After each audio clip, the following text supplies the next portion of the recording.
I want nobody, nobody but you. I want nobody, nobody but you. So you're tuning into 97.3 Hot FM, playing all the music all the time. This is DJ Ashley checking in, and you'll be with me for 2 hours right here on my program, Music Diversity. Would like to say hi to all the listeners out there, and we've got here some greetings. Well, it says here, hi DJ Ashley. Please don't accept date with anybody because you have an exclusive date with me. Love and care, Grandma. So that was when I was working with that radio station in the Philippines way back. And my grandma used to be my #1 big fan. She used to be my avid listener. Well, I would say Grandma was way so close to us, me and my 2 siblings, because she was the one who took care of us or looked after us when my parents worked abroad.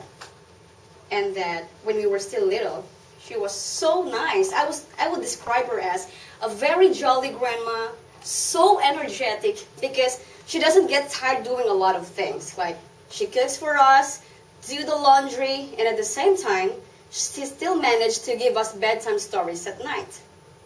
So as we grow up, me and my 2 siblings, we also witnessed how Grandma grew old.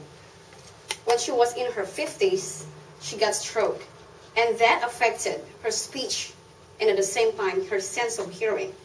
And when she talks, she slurs, and she could barely hear you. And there was this funny event that when I was talking to her, she thought I was yelling at her, and she was crying. So I pacified her and told her, Grandma, it's okay. I wasn't yelling at you. I just needed to upgrade my voice or something like, so that you won't get mad at me. And those were my happy moments with my grandma. But things changed when I came here in Macau to work because I really need to support my husband for my kid and then my sibling who is going to school that time. And that thinking about my grandma is that way up away from me. I mean, I neglected about my grandma. It's like, oh, I would barely talk to grandma because she couldn't hear me. Yes, she couldn't hear me in a way like that. So I just decided that maybe I'll just go home to Philippines if I take my vacation and visit her. But that's actually my fault because there was this one incident happened that awakened me up and realized a lot of things. When my mama called me over the phone and then told me that Grandma is sick. And it's not just an ordinary illness or illnesses because she has these gallbladder stones, and the worst is she has cancer of the ovary on 4th stage, and that she only has 3 months to live left. I was so shocked. Of course, I didn't expect that to happen to Grandma because when I was in the Philippines taking my vacation, we were still dancing. She looked so healthy. And then it did happen. So with barely 3 days left to live, I went home to Philippines, and that when I got off from the plane, I went straight to the hospital. As I was walking down the hospital lobby, I couldn't help crying because I can't afford to lose Grandma. And then when I arrived at the hospital room, I was so upset on what I saw. Grandma was totally bedridden. I told you. It's totally different from the grandma I had before, I used to see. She looked so skinny. Her eyes sunken. She couldn't move. Her tummy got bloated so big. And then I hugged her so tight. She was crying. We're both crying. And then she told me, I've been waiting for you for a long time. We were really crying.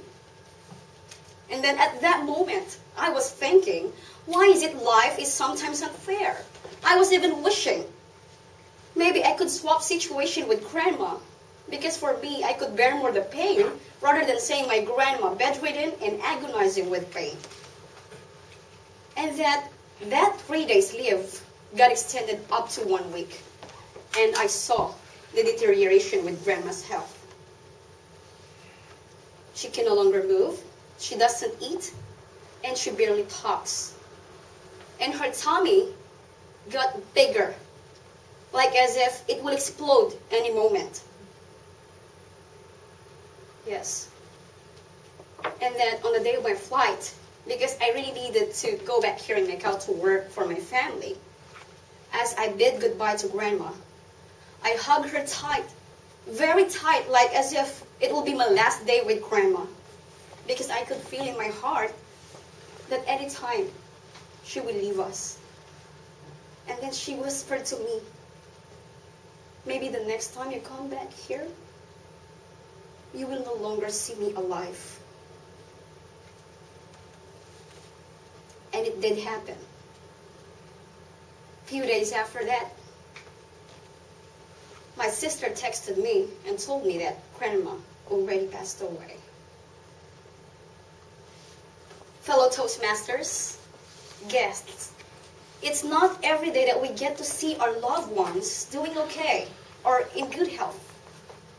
It's not yet too late for us to show how much we love and care for them so much.